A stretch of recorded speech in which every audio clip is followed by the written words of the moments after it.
Just like Michelangelo into the blue on heavenly wings. Cargo hand bones don't take off, no smoke, no mirror, no strings. I can't take off these dark shades. I can only say how it's too beautiful. Our town on TV. Our town, there's you and me. Upside down, hanging out of an airplane.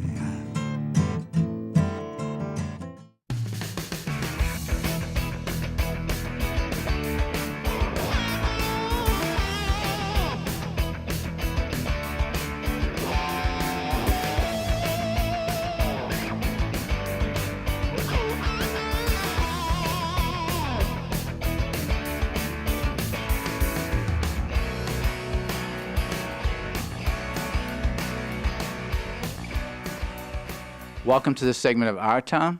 We're here with retiring Police Chief Mark Gagnon in his office, and we're just going to go and talk a little bit about his career here and before Amesbury, and what he likes about Amesbury and everything he's accomplished. So thank you, Mark, for coming today. Thank you, Larry, for having me. Oh, this is awesome, and we'll get a chance to show the viewers some of the pictures and information you have on the wall later, too. There's a bit of history here. Oh, yeah.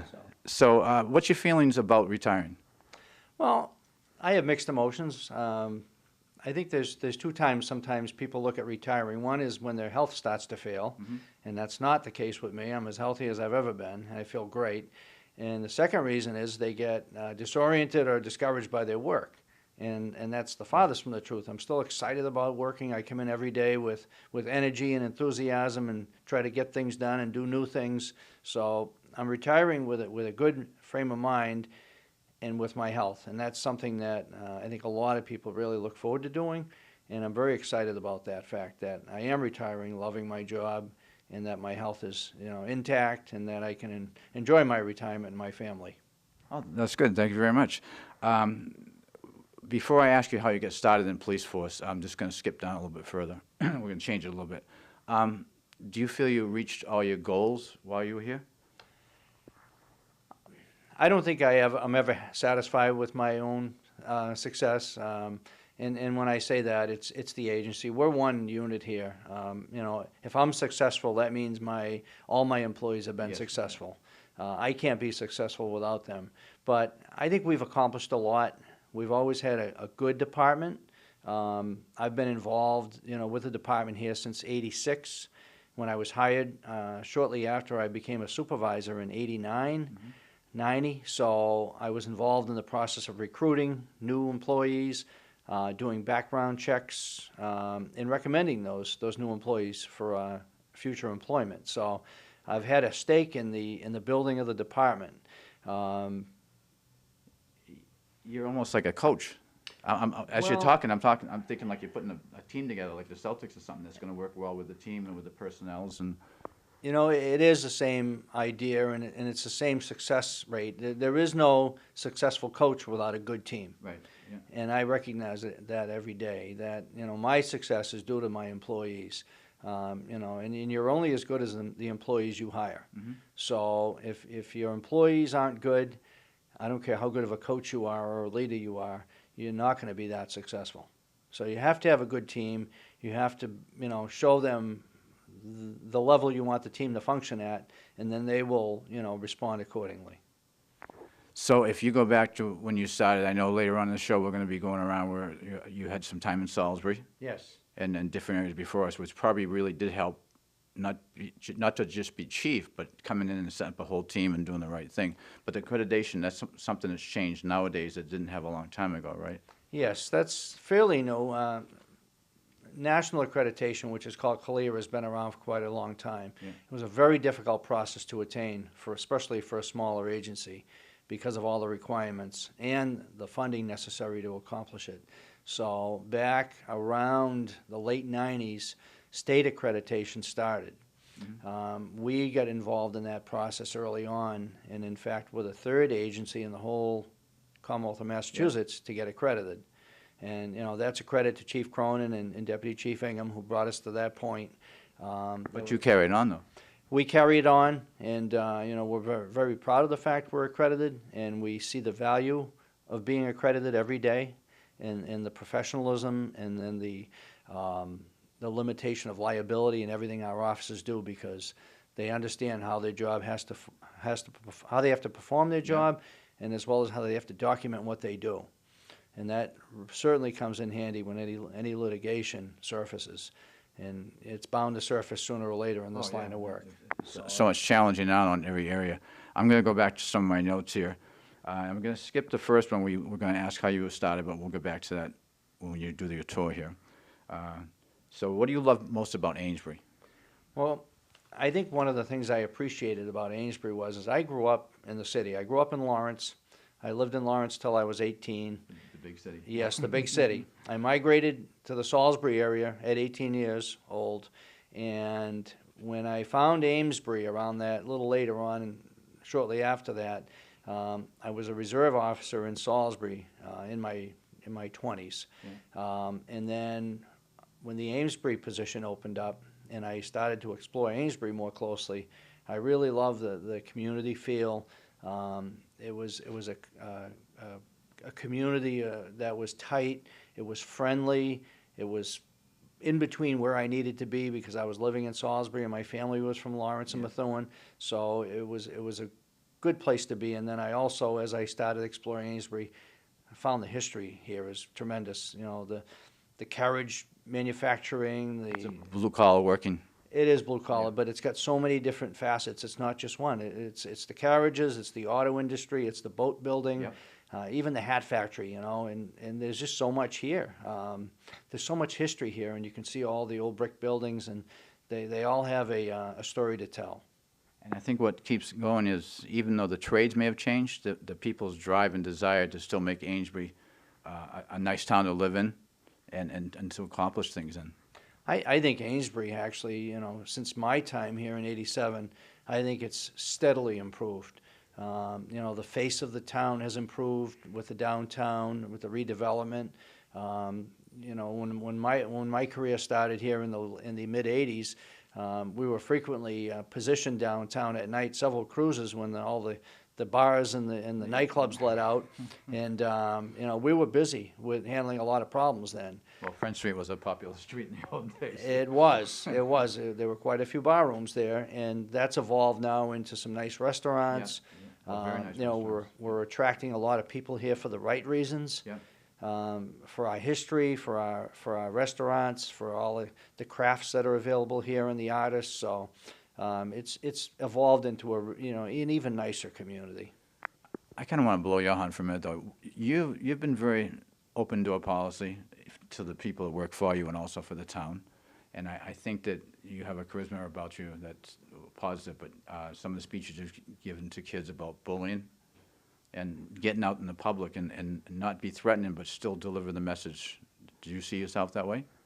I do, and coming from the perspective I do, Larry, growing up in the city of Lawrence, I grew up in a different atmosphere, and I understand that kids get in trouble, and kids do things they shouldn't do. Well, and adults. And adults too. Hopefully, as a teenager, those things wear out. You know, you realize that the things that you may have done or you know friends have done, they're wrong, and then you don't repeat those mistakes. But I made some of those mistakes as a kid growing up, and I learned that, you know, that was not the right thing to do. But I also recognize coming on this job that kids do make mistakes, and they do need to have chances. They do need to have a bite of the apple, just to learn from that. So I've always kept that in the back of my mind when I'm dealing with someone in a situation where they made a mistake, they made a bad decision. You know, and I think the whole department has taken that role into account. As you don't. Well, it's kind of follow the leader. Well, it is, but it's what we like to see. Is we just want that person to get back on track. That's our goal. We don't want to have to deal with them over and over, and sometimes giving them that chance. Maybe not sending them to court. Maybe an apology letter. Maybe paying restitution for what they've done. You know, it goes a long way. Is it a couple steps? Is it like first being preventive towards it, or is it setting up a program so people can be prevented towards it? Well, and that's how the department's, one of the evolutions we've experienced. And when I started here, a lot of the law enforcement we did was reactive. We responded to crimes, we responded to calls. Mm-hmm. That's evolved over the years to now where we're focusing much more of our time on prevention than reaction. That's how I see it too. It is, and that's our goal. We want to prevent it. So, that sometimes involves speaking with the kids about bullying or speaking with the kids about drugs and alcohol, because if you can prevent the crime from happening, it's a lot easier than dealing with it once it happens. And many times, and considerably with drugs and alcohol, that when that accident or that tragedy happens, we can't turn that around. We can't make that better. But you personally, I remember seeing you, and Marksman Chief has been very nice to me over the years with the out-of-town show. We had at block parties, we were able to talk about quick things on camera, and Rosie Werner. Rosemary Werner. It's another one, but you've been involved so much as it's not just the sign of a police officer, but you're part of the community also as a chief. Well, and becoming chief, that's one of the big goals I had was the department was a good department. We had good people here. We functioned well inside. We kept within our budget. All the officers, it was always demanded that the business aspect was there. The business aspect was there, and the integrity and the honesty was there. I've witnessed it over my career. It's always been a top priority here of the department. Under Chief Cronin, under Chief Ingham, integrity and honesty were always there. And the only way I felt that I could really add my own personal touch to what I felt was real important was to open the doors and try to integrate with the community more, invite the community in, treat the community like we're a business and they're our customers. Exactly. And that's the way I've done that. Part of my history before police work was in customer service. I worked for a nationwide sporting goods distributor, and I was the customer service rep for the United States. Wow. For several years. And something you didn't know? Something you didn't know. And I've taken all that experience and melded into this job of being police chief and treating all the citizens like my customers and all the business people like my customers. Mm-hmm. And I think that's the way to do it. And we can't always keep everyone happy in this business. We still have a job to do. But overall, I think that's a big piece of it. And the transparency, inviting people in, we speak, Lieutenant Willett and I, we've spoken to any person who's called here, emailed here, walked in our lobby. Either one of us have spoken to every one of those people. We don't exclude anyone. We'll talk to anybody. Can I bring up something, the same thing you're talking about? I don't know if you want to call it luck or just, but we've been fortunate in Amesbury not to have any big disasters or problems that some of the United States experience while you were here. So do you think it goes back to just the community being lucky or the right type of people in here? And I'm not talking just the bombings. I'm saying the crime rate's lower, I'm guessing, because I don't see it in the paper a lot. Crime is here. There are a lot of things happening here that people don't realize. We have a lot of drug activity. I think some people were surprised to hear last fall or during the winter that we had a heroin dealer in town with as many as 50 customers from this area and bringing in $3,000 to $5,000 worth of heroin a day into Amesbury. That's pretty scary. And that's just an opportunity for our young folks to get hooked on heroin. And if it's not here, it's harder to find and there's less of a chance for that opportunity. But when it's right here and it's available, that's a disaster. So we work hard to keep that out. We've had tricklings of gang activity pop in and out of the community, and as soon as we see it, we stop it instantly. So we need to keep the community safe and secure in a comfortable place so people don't see a lot of the stuff that we see. Well, that's how it should be, too. I mean, we're civilians and kind of like just we're selfish civilians. We want to be able to do our own thing and be safe. And a lot of what we do, too, is there are certain things that we know we'll always have to deal with. There'll always be drugs around, but we do our best to maintain it and to stop it in its tracks. We have sex offenders living in our community like everyone else. I believe we have approximately 40 level 1 and level 2, level 2 and level 3 sex offenders, not level 1, just 2 and 3, and those are the more serious. But we keep tabs on those people. They See, know. I'm glad, I had to cut you off. I'm glad you are going over this, because sometimes I think, again, we don't see a fantasy world, but because you guys are doing such a good job, the results seem to be smooth. But this is very nice you bringing this out so that we're maybe an average community with problems and, you know, like a family, good and bad. I think we're beyond an average community. We have a lot of aspects to our community here that invite crime in. We have Interstate 95 and 495. It's a common corridor for drug activity between cities such as Lawrence and the state of Maine. We had a drug arrest last week, 2 weeks ago. We had been doing surveillance in one side street in town, right off the highway, almost on a daily occurrence. Sales of heroin and cocaine taking place. We have them on video. We had an undercover police officer from Salisbury working with us. We made a number of undercover buys, and then we seized, we made the arrest. We seized a quantity of drugs, heroin and cocaine, some cash in the vehicle. Wow. And but that's a common occurrence here because of where we're situated. We're also near Salisbury Beach, so we get a lot of traffic in the summer. And we're near the state line. So there's all kinds of issues here that are unique to our community. I'm glad you're opening my eyes to this, because I think it's very important to the community to know you don't have an easy job. It's a challenging job. I think we have it under control, not 100%, but we do as much as we can to minimize any impact on the community. So the community usually doesn't see it. I think a lot of people, and someone said it to me the other day, they said, not much happens in Amesbury.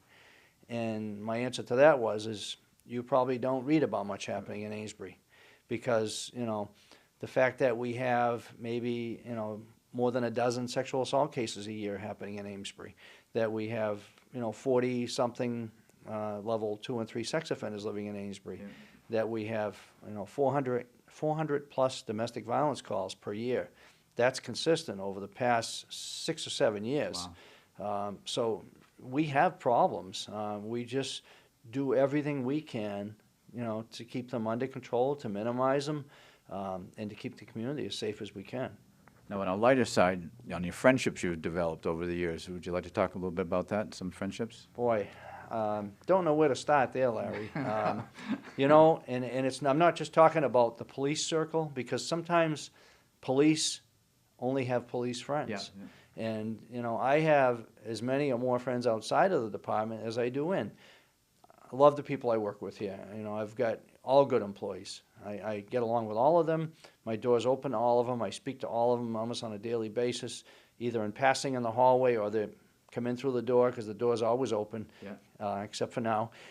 This is probably the first time I've had a do not disturb sign on my door in 3 years. So, but no. I don't know if I should be, if it's a good thing for me or not.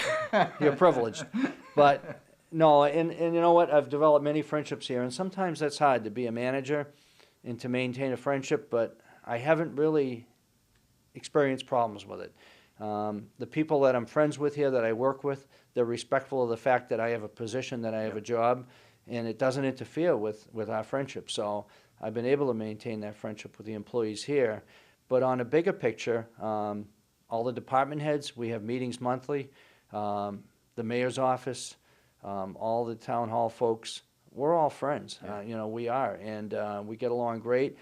Folks from the schools, we have close relationships with a lot of people from the schools that we've developed over the years from working together, and even some of the newer folks.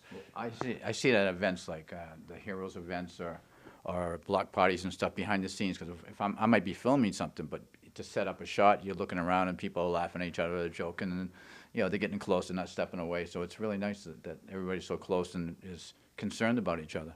And that's what we try to encourage. We want that closeness in the community. We want people to be able to come up to myself or to anyone and feel comfortable talking to us and to be approachable. But back to the friendship thing, it's the business people. I'm friendly with a lot of the business people. with the schools, with the seniors. I love the seniors. They're my favorite group. I hate to say that, but we're at the senior center every month for coffee with the chiefs. Lieutenant Willett and I alternate going to Heritage Towers. We serve lunch there every other month, and we bring a new employee with us every month and introduce them to the seniors. Well, that's nice. And they get to ask any questions they want of us. They feel comfortable with us, and they do ask some tough questions, and some we can't answer, but. There was one lady in particular who said likes to kind of make sure they get as much information from you as possible, right? Yes. She likes to test us sometimes, but no, we do. We really appreciate them, and enjoy the time we have spending with them. What has it meant to you? I know we kind of covered it broadly, but what has it meant to you to be chief?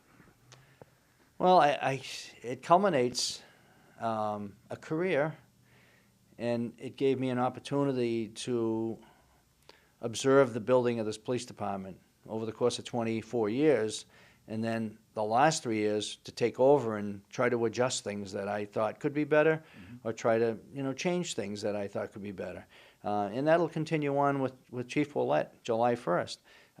He'll make some changes. He'll make the department even better than it is now, and that's what's good. We each put our own little stamp on it, our own little personalize it, and I'm very happy of the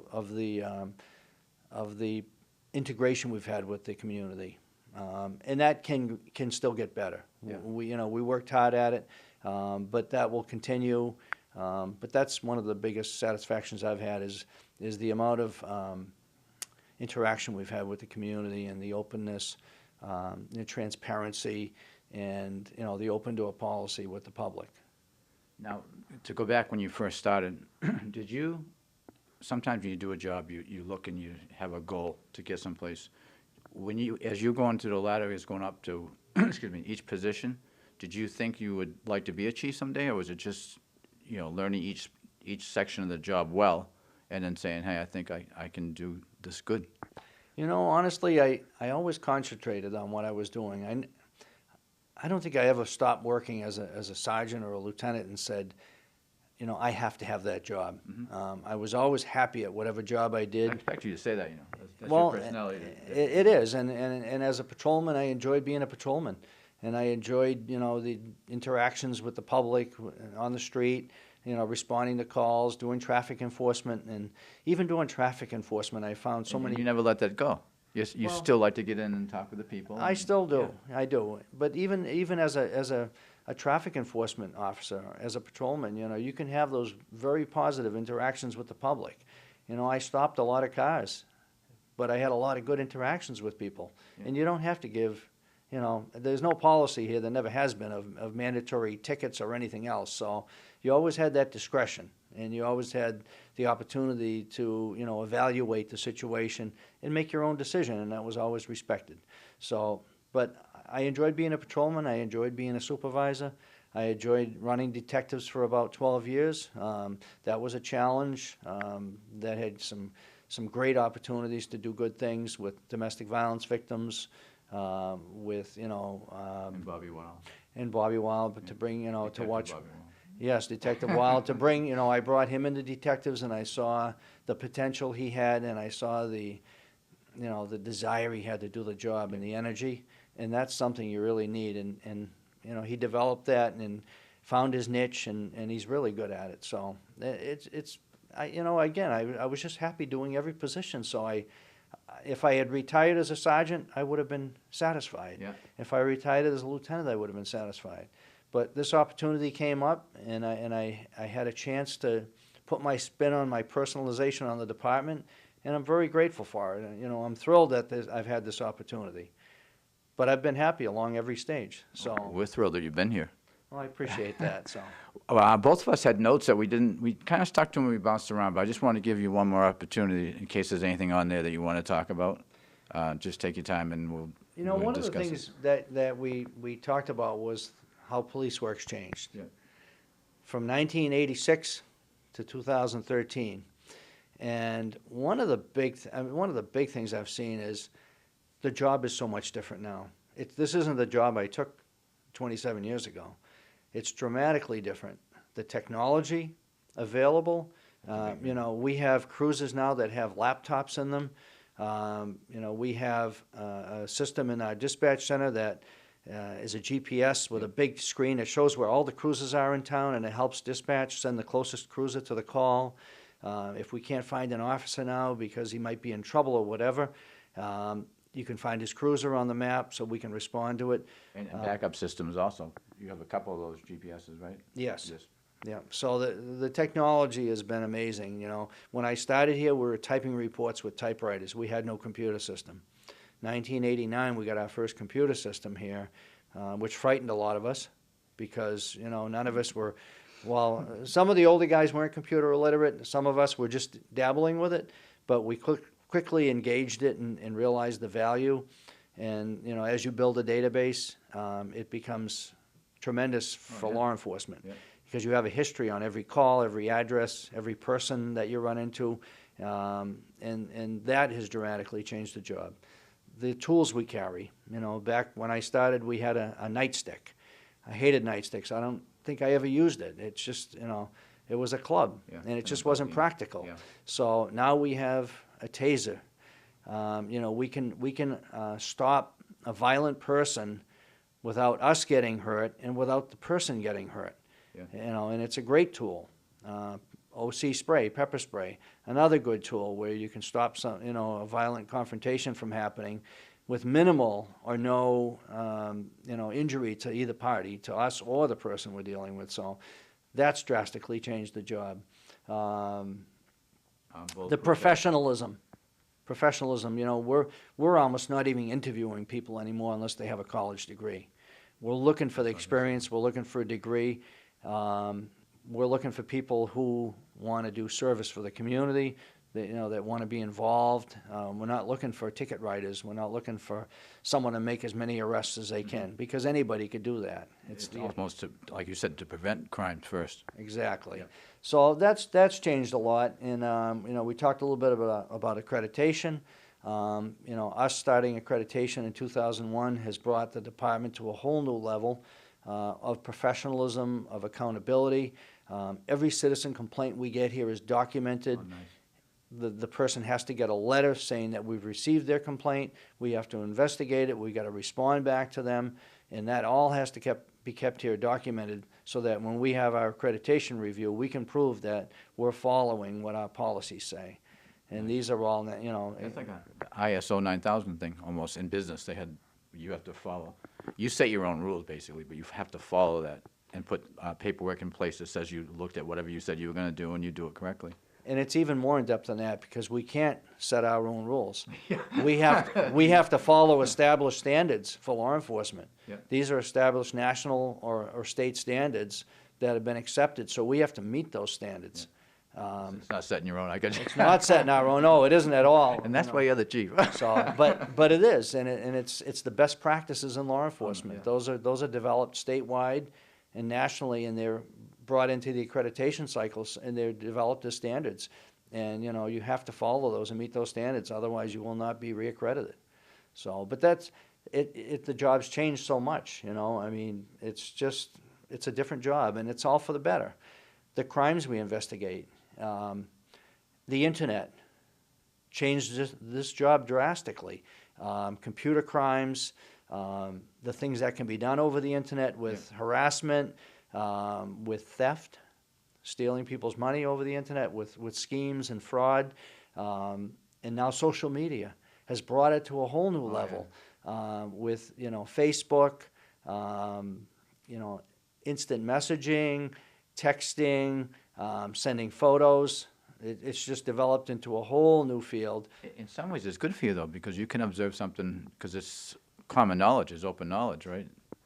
It's good and bad. Yeah. You know, it gives our young people a tremendous amount of opportunities to be young and to communicate, but also tremendous opportunities to harass other people, to threaten. You're dealing with sexting, and these are things, if you talked about 25 years ago, people would have laughed and said, you know, that'll never happen. Yeah. But it's just changed the job, and we've had to go with it. Now we have two of our officers just did a training recently in the schools about social media. And we have one specialist here who's received training now, Officer Gilmet, who's doing a Facebook site. Yeah. And, we're posting all kinds of stuff on Facebook now about what we do, and we're looking for feedback from folks. Did that come from the city of Amesbury, anything from that, or is that just set up? How is it set up on Facebook? This is set up for Amesbury PD. Just the police department has their own Facebook site. So we could find you by just typing in Amesbury Police Just Department? Amesbury Police Department, and we're there. And you'll see a lot of the things we're doing, almost day to day as we do things. I attended a breakfast last week at Coastal Connections on Water Street. Okay. Fantastic organization. They have intellectually challenged and handicapped adults there. I believe there's about 80 to 90 clients. We have a tremendous time visiting there. The police department brings a cake every month that's donated to Stop and Shop, so we've developed a great rapport with them. But we were there last week. We were the guests. They were nice enough to recognize myself for my retirement and our time we've spent there and all the good times. And that the day later was on Facebook, so Nice.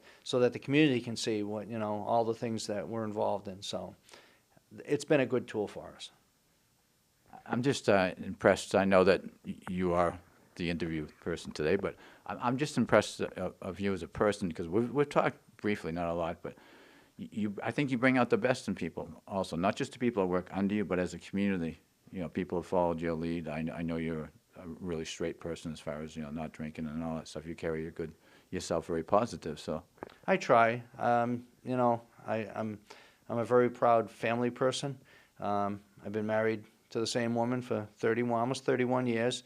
I've got a daughter and a son and 3 grandkids, and that's my life, and that's my reason for retiring now. Is I think I owe them a lot of time. I've worked in the police field this is my 32nd year, and there's never been a 40-hour week. It just the demands of the job, and you have the opportunities to do extra work, to send your kids to college and to pay for a wedding or whatever, and it's all worth that extra work. But it's there, and you do it, and I've done it for 32 years. So it's time now to spend more time with the family, and that's really my sole decision for retiring, is just to spend more time with my family. Is there anybody you want to thank? I know sometimes it's tough, because if you don't thank somebody, then you figure. But is there a group or? If I had to thank anyone, I want to thank the citizens of Amesbury. I mean, they've been very supportive of the department and of me. Next door, the mayor's office, he had the faith 3 years ago to, select me as the chief, not to do a nationwide search. And, I promised to him I would do the best I could do, and we'd do a good job. So I have to thank them. The city council's been good with us. The municipal councilors, they've been supportive of us. Easy to work with. Easy to work with. We've had an open door with them. They've been in a number of times to look at things, either whether budgetary issues or programs we run, or concerns. So, we've had that good relationship. So I appreciate that. And I certainly appreciate the folks we have here, the employees. They've made my career. It's really them. I got an all-star team here. So, Lieutenant Willett he's doomed to succeed because he's got a good bunch of people, and he's got a good boss in the mayor, and you have that support, and we have a great organization here with our department heads. So it's really a team concept here from inside and outside of this building. And that's what makes it happen, is the community. And you mentioned earlier Rosie Werner. Rosie's one of my best friends. She comes to me frequently with ideas, and they're all good. Oh, yeah. They're all good. They're all from her heart. The only thing that aggravates me with Rosie is she never wants credit. Yeah. And I won't let that happen, because, she deserves it. But Oh, yes. we've done, in my 3 years, I can't She's tell a you. visionary. She is a visionary. She's a catalyst. Yeah. She makes things happen, and there aren't enough Rosies in this world. She's our own Mother Teresa. So, but she's been great to work with, and she comes in the lobby here and they buzz her in. They don't even ask her what she wants. She's got a gold card. She comes up. She walks right into my office, and it's almost a weekly thing. Since I've started here, we've been in touch with Rosie. So too many people to thank. Oh, yeah. And even people like yourself, Larry. I got to thank you for what you do to bring the community into our police station, right into my office here. Most people don't want to come in here, but you're giving them that opportunity. So, and I think it's a great privilege for me to be able to come in here. That don't be afraid of the police station. It's like don't even go near them. But no, this is nice, and I thank you for giving us a chance. And this gives us a good chance now that we're gonna take a quick break, but we're gonna walk around and do a tour. He's gonna show some nice pictures and part of his past he wants to bring to you, the viewer. So. And before we break, Larry, I just want to do one thing, and I'm going to steal the show for you for a second. Okay. I have a little plaque for you, Larry. Whoa. Not planned. This is not planned at all. This is not planned. I know you don't know anything about this, but I'd like to present you with this certificate of recognition. I mean, tears in my eyes. Huh? This will be one of my last certificates that I award anyone as chief, but let me just read it to you. It says, "Certificate of recognition is hereby presented to Larry Frost in recognition of your outstanding and invaluable service as the producer, director, editor, cameraman, and host of the weekly cable access television show, Our Town. Through your dedicated efforts, you have helped spotlight numerous services of the Amesbury Police Department for the residents of Amesbury, especially for the elderly and the disabled, in order to help them feel more connected to our community. Your enthusiasm and dedication is very much appreciated by all the members of the Amesbury Police Department." Signed by soon-to-be retired Chief Mark Gagnon. So Well, I'm going to steal your show for 1 minute. You can tell, Larry. yeah, you can tell that we didn't thank you very Yeah, much. no, I didn't. Again, I appreciate that. So now we can take a break. But before we do that, is there anything else you want to talk about on here? I think we got it. Okay, So we'll see you in a second. thank you. Larry, while we're here, I'd like to show you some of the pictures I've collected in my office here that give you a little idea of how my career had started and where it headed through the years. Roughly around 1980, met my girlfriend, who is now my wife. Her dad was the chief of police in Salisbury, Edwin Oliveira. And at the time, I was in the private sector, working as a customer service manager for a nationwide company. And at the time, I was in the ski business. So summers were quiet. And my father-in-law, Chief Oliveira from Salisbury, asked me if I'd be interested in doing some police work in the summer. And he thought I'd be good at it with my background being in the customer service management. So I did start working in April of 1982. Chief Oliveira in this picture was actually being sworn in as the police chief in Salisbury back in the 70s when he first got appointed chief. So I took the job in Salisbury, was married in the fall of '82, and stayed with both careers until 1986, at which time the ski business moved to Connecticut. I found myself with a choice: either move to Connecticut and start a new life, a new career. So I chose the new career. I stayed in Salisbury, Mass. Decided to take a job at the time with the Amesbury Police Department that opened in 1987. So this here is a picture of the Salisbury Police Department the year after I started, 1987. We're in front of, 1983. We're in front of the Salisbury Police Department. It's a group photo. My father-in-law, the chief, is in the front with a white shirt. And then I am in the back here somewhere, one of the taller guys, so they stuck me in the back row. From there, I got hired in Amesbury, 1986. In 1987, I was in the police academy. This is my academy class at graduation. At Topsfield, we're at the Bradley Palmer State Park, and I'm standing in the back. So that began my career here with Amesbury in 1987. Back over to this side, this was a group picture taken under Chief Cronin, who was the chief during my entire career here up until 2010.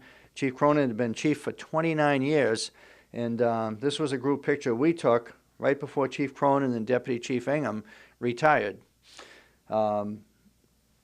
In 2010, I was lucky enough to get the chief's position here. I was sworn in by the clerk in the little ceremony we had here in Town Hall, and I always appreciated having these pictures side by side of my father-in-law, Ed Oliveira, who was a mentor to me, being sworn in as chief in the 70s, and then me as chief in 2010. So those pictures are very special to me, and the story behind them. In retirement, one of the biggest pictures I got to show is my wife of 31 years, Sandy.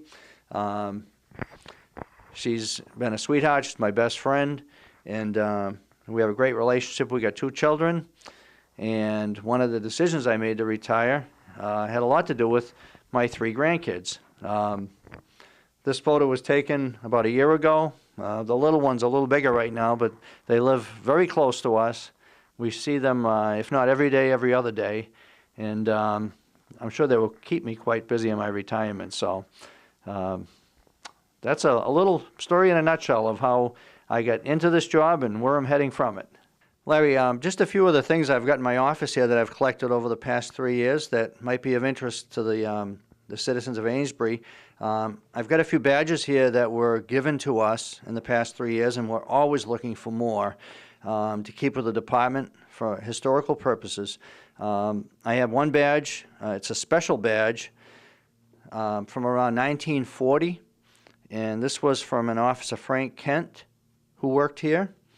I also have a Amesbury Police Department Constable Auxiliary badge between 1950 and 1960, and that was the auxiliary police, which existed up until the late 70s, who volunteered their time, and they did different things for the community, like parades and the 4th of July and different celebrations like that.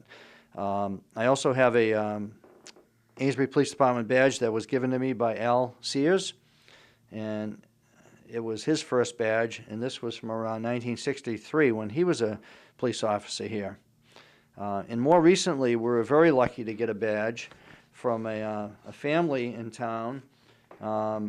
We believe this is of the first police officer in Amesbury. His name was George Dennis, and his daughter, whose name was Alice George, passed away years ago at the age of 97. So this is believed to be from roughly around the late 1800s, and it is the first police badge in the town of Amesbury. So we're very lucky to have those items, and again, if we're always looking for more. If any family members have old badges, and they will stay with the police department as part of our historical collection. A couple of years ago, I was lucky to have a visitor here from Amesbury, Amesbury, England, that is, and he is the cousin of one of our residents, and this is a hat that he wore as a detective for the Greater Manchester Police, which is the county of Wiltshire in England, which is also known as Amesbury, England.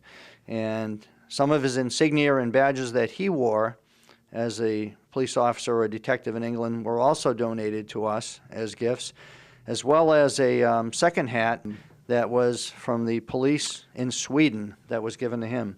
So it was very nice of him to give those items. His name was Detective Chief Inspector Gordon Much. And Larry, all these items were gifts from Gordon Much, who is retired now, who is the cousin of Amesbury resident Dick Peak. And Dick also worked for us back in the 70s as a police officer. This is the first accreditation award we ever received here in Amesbury. And again, this was in 2001.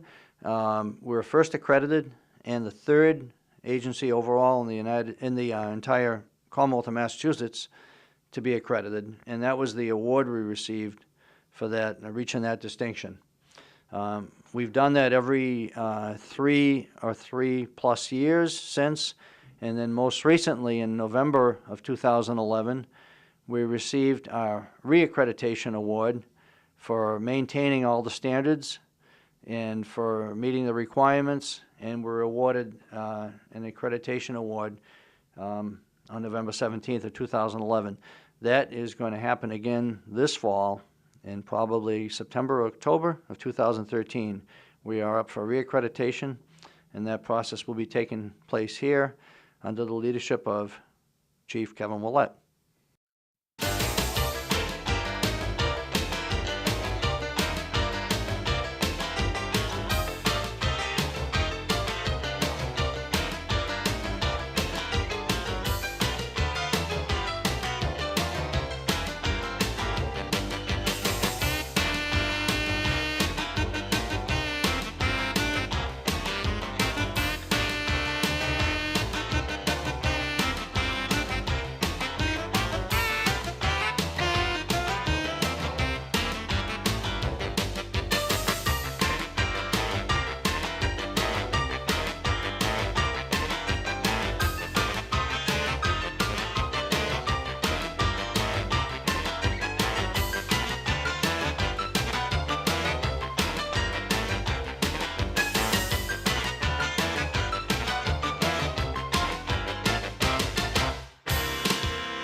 just like Michelangelo into the blue